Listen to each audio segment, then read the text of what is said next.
موجود ہے۔ میں اب اس لیے بھی تقریر کرنے سے ڈرتا ہوں کہ میری تقریر بڑی مہنگی پڑتی ہے مجھے۔ میں ہوں جو ہونا سی ہو چکا ہے۔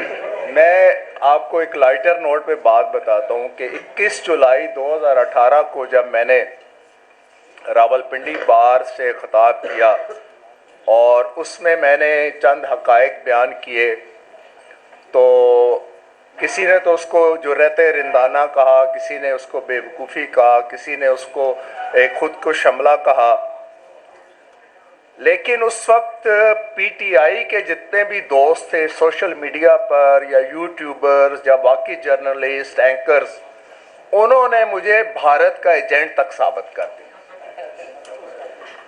اچھا، بات یہ ہے کہ ہم من حیث القوم صرف اس بات کو دیکھتے ہیں کہ کس چیز کا فائدہ مجھے ہو رہا ہے۔ 2018 کے الیکشن میں جو کچھ ہوا، نہ میرے بھائی اسامہ نے اس پر کوئی بات کی، نہ میرے بھائی شعیب شاہین نے اس پر کوئی بات کی۔ اگر آپ اس وقت اس پر بات کرتے تو آج آپ کو یہ دن نہ دیکھنا پڑتا۔ آج میرے پاس جب وہ موصوف فیض حمید صاحب آئے دوسری دفعہ، جب انہوں نے یہ کہا کہ مجھے میرا چیف نے بلا کر کہا کہ تم سے ایک ہائی کورٹ کا جج کنٹرول نہیں ہوتا، تو مجھے وہ کہنے لگے کہ میں نے 2 دن قبل آپ کے پاس آنا تھا، لیکن مجھے اچانک کراچی جانا پڑ گیا کیونکہ ایم کیو ایم کے لوگ کچھ گڑبڑ کر رہے تھے، میں ان کے سکرو ٹائٹ کرنے گیا۔ Now this was the statement of the DGC, the then DGC۔ آج جو کچھ ہو رہا ہے اس کا تسلسل ہے۔ جب تک میں اپنے مخالف کے لیے تحفظ کرنے کے لیے سامنے نہیں آؤں گا، مجھے یہ لوگ کھلاتے ہی رہیں گے۔ آئی جی آئی سے لے کر 2024 کے الیکشنز تک، میں 1990 کے الیکشن کی بات بتاتا ہوں، میری اپنی پارٹی جماعت اسلامی بھی اس کا حصہ تھی۔ 1990 کے الیکشن میں یہ ہوا کہ جو آئی جی آئی کا کینڈیڈیٹ تھا قومی اسمبلی کا، اس کی ڈسپوزل پہ 1 کروڑ کے ترقیاتی اسکیموں کا اعلان کرنا شامل تھا، اور جو ایم پی اے کا کینڈیڈیٹ تھا اس کے لیے 50 لاکھ کی اسکیموں کا اعلان کرنا تھا۔ میرے پاس میرے ساتھی حنیف چودھری صاحب آئے کہ آپ کا اکاؤنٹ کھلوانا ہے بینک آف پنجاب میں، تو میں نے کہا کس لیے؟ کہ نہیں اس میں کچھ پیسے آئیں گے۔ میں نے کہا کہاں سے پیسے آئیں گے؟ وہ کسی سیکرٹ فنڈ سے آئیں گے۔ میں کہا میں اکاؤنٹ نہیں کھلواؤں گا۔ یہ دیکھیں بات، میں اگر اپنے جب تک ہم سارے یہاں پر بیٹھ کر اپنی غلطیوں کو نہیں مانیں گے، ہم جمہوریت کو نہیں بچا سکتے۔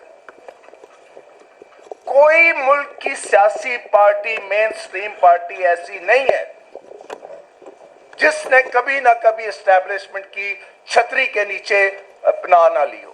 کوئی ایک پارٹی مجھے بتا دے، ناٹ اے سنگل پارٹی جس کو آپ اٹھا کے کہہ سکیں ہاں جی انہوں نے کبھی اسٹیبلشمنٹ کی بات نہیں مانی۔ ہم اب اس موجودہ جس دور کی بات کر رہے ہیں، دیکھیں سب سے پہلے ہوتی ہے آگاہی شعور پیدا کرتی ہے، اور شعور پھر مزاحمت کے لیے ابھارتا ہے، اور جب آپ مزاحمت کے لیے ابھارتا ہے تو اس کے بعد انقلاب آیا کرتا ہے۔ آج تک ہمارے پی ٹی آئی کے جو میرے بھائی ہیں، یہ میرے ساتھی ہیں، میرا جگر ہیں، لیکن آپ اپنے رویے پر بھی ذرا غور کریں۔ 2013 سے لے کر 2018 تک آپ نے کیوں نہیں اپوزیشن کا کردار ادا کیا قومی اسمبلی کے اندر؟ پھر جب آپ کے خلاف نو کانفیڈنس ہو گئی تو اس کے بعد آپ نے اپوزیشن کا کردار کیوں نہیں ادا کیا؟ آج یہ جو کچھ آپ کا ہوا ہے یہ آپ کا اپنا کیا دھرا ہے۔ آج جو لوگ وہاں پر حلف لینے بیٹھے ہوئے، 2 الیکشنز ہیں، جماعت اسلامی نے جب یہ فیصلہ کیا کہ ہم نے اپنے انتخاب، اپنے نشان، اپنے جھنڈے اپنے منشور کے تحت الیکشن لڑنا ہے تو ان کے ساتھ جو کچھ ہوا ہے وہ آپ دیکھ لیں.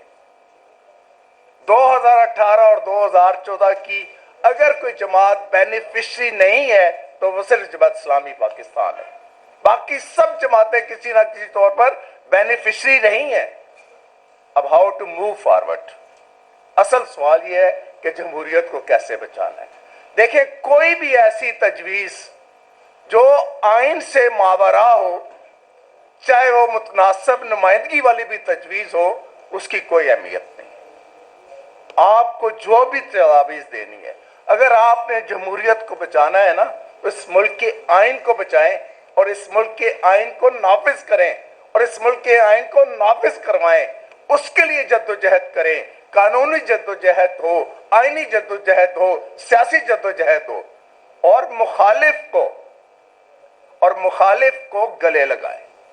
یہ جب تک آپ نفرتوں کی سیاست کرتے رہیں گے, جب تک آپ چور, ڈاکو, اچکا, ڈیزل اور فلاں کہتے رہیں گے, اس ملک کے اندر جمہوریت نہیں بچے گی. اس ملک کے اندر ہارمنی نہیں آئے گی. اس ملک کے اندر یکجہتی نہیں پیدا ہوگی. یہ ملک ترقی نہیں کر سکے گا. آئیں گلے لگ جائیں, سب کو لے کے چلیں. میری اور آپ کی مخالفت کا فائدہ پھر وہی اٹھاتے ہیں جو 75 سال سے اٹھا رہے ہیں.